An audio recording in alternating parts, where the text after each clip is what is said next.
Puji syukur kepada Tuhan Yang Maha Esa, bahwasanya kalian telah memasuki bab terakhir dalam buku ini, yaitu wawasan Nusantara dalam konteks Negara Kesatuan Republik Indonesia. Semoga materi-materi yang dipelajari menambah ilmu dan pengetahuan kalian. Indonesia merupakan negara yang beraneka ragam dengan mengutamakan persatuan dan kesatuan. Pada bab ini akan dipaparkan bagaimana pentingnya wawasan Nusantara dalam Negara Kesatuan Republik Indonesia. Wawasan Nusantara. Berikut ada gambar yang kalian bisa perhatikan. Ini adalah gambar Indonesia merupakan negara yang mempunyai banyak perbedaan, baik adat, budaya, agama, suku, maupun yang lainnya. Apa yang kalian ketahui tentang istilah wawasan Nusantara? Mungkin pernah kalian membaca tentang literatur wawasan Nusantara. Jika belum, bisa kalian cari di internet atau sumber lainnya. Akan Bapak jelaskan apa itu wawasan Nusantara. Wawasan Nusantara pada dasarnya merupakan cara pandang terhadap bangsa sendiri. Kata wawasan berasal dari kata wawas yang berarti melihat atau memandang.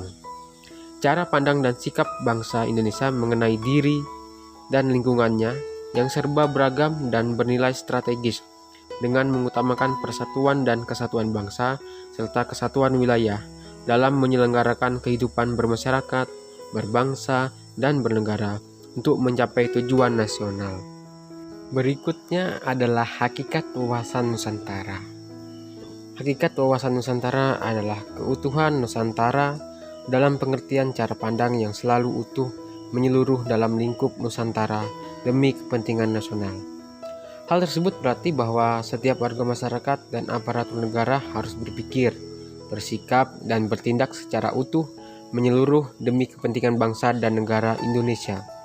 Demikian juga produk yang dihasilkan oleh lembaga negara harus dalam lingkup dan demi kepentingan bangsa dan negara Indonesia, tanpa menghilangkan kepentingan lainnya, seperti kepentingan daerah, golongan, dan perorangan.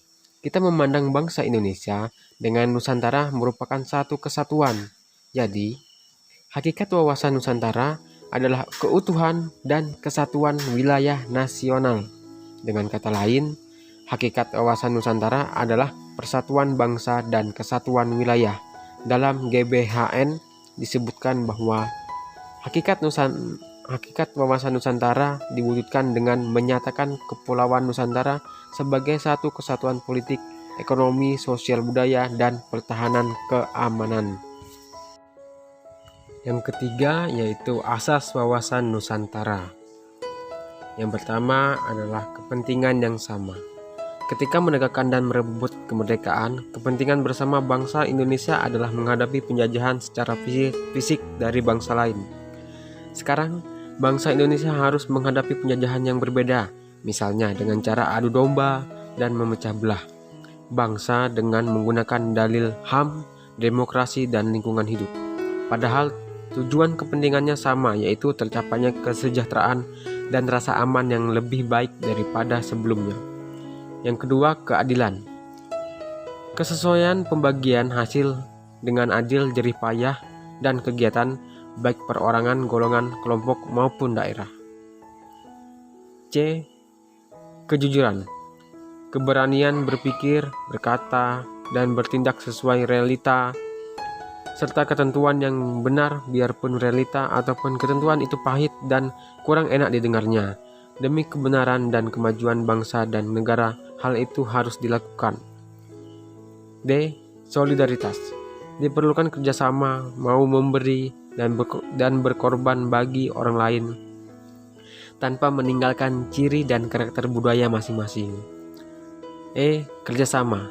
Adanya koordinasi, saling pengertian yang didasarkan atas kesetaraan sehingga kerja kelompok, baik kelompok kecil maupun besar, dapat mencapai sinergi yang lebih baik.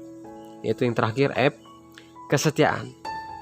Kesetiaan terhadap kesepakatan bersama untuk menjadi bangsa dan mendirikan negara Indonesia yang dimulai, dicetuskan, dan dirintis oleh Budi Utomo tahun 1908, Sumpah Pemuda tahun 1928, dan Proklamasi Kemerdekaan 17 Agustus 1945. Termasuk pada kesimpulan pada materi tentang pengertian wawasan kebangsaan ini, yaitu adalah dengan demikian wawasan Nusantara mencakup semua aspek kehidupan yang utuh sehingga tidak dapat dipisah-pisahkan sesuai dengan kepentingan. Bangsa Indonesia yang majemuk harus mampu membina dan membangun atau menyelenggarakan kehidupan nasional yang baik.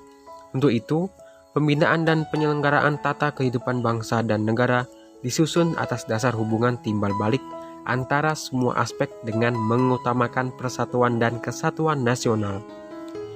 Dari pengertian di atas, maka pengertian yang digunakan sebagai acuan pokok ajaran dasar wawasan Nusantara sebagai geopolitik Indonesia adalah cara pandang dan sikap bangsa Indonesia mengenai diri dan lingkungannya yang serba beragam dan bernilai strategis, dengan mengutamakan persatuan dan kesatuan wilayah dan tetap menghargai serta menghormati kebinekaan dalam setiap aspek kehidupan nasional untuk mencapai tujuan nasional.